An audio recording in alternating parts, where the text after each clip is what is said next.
It's never about the money. Realize that it's a profession that you can really do well and there's no ceiling. I have children. I was a single mom. My kids all went through private school. None of them have student loans. So you can have what you want out of life. It is a lot of work.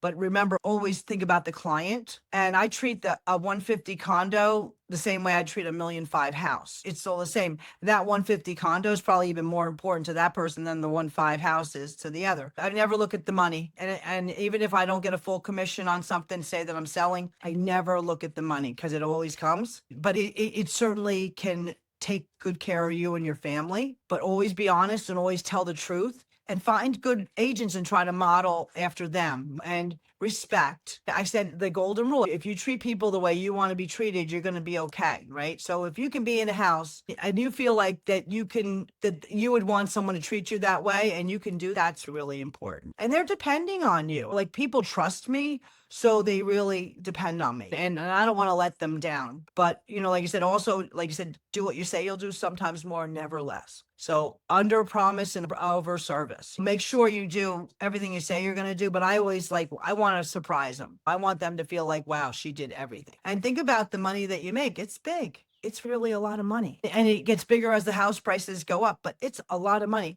When you have somebody selling a $500,000 house and they're paying you $25,000 to sell their house, 12.5, which you get, and 12.5 you're giving to somebody else, that person might make 50 all year long. And they're giving you half of what, 50, 60, 70,000. They're trusting you. So the reality is you want to make sure that they get the value so that your commission is worth it. But you also want to make sure that, when inspections and things happen, you got to keep things in a timely manner. Like if you let something sit, then it can turn into a bigger problem. So if there is an issue, grab the bull by the horns and figure out how to get through it. Because when it waits till closing, it will cost them more money. And I have to tell you, every realtor that I know, we've always bought a refrigerator or something. Like things happen. They're listing, if they want the refrigerator, needs to be in the contract, right? But like say you missed it and maybe it was excluded and they thought they were getting the refrigerator, right? Or it was negotiable. So you got to be careful and you got to read your contracts and you should be able to, our contract now is like 14 pages long. You better be able to explain it, even though we have we're an attorney review state, but you need to let them know what they're signing and explain to them. And I want to say the best thing is be a trusted advisor, be the trusted advisor, and you'll probably never want for anything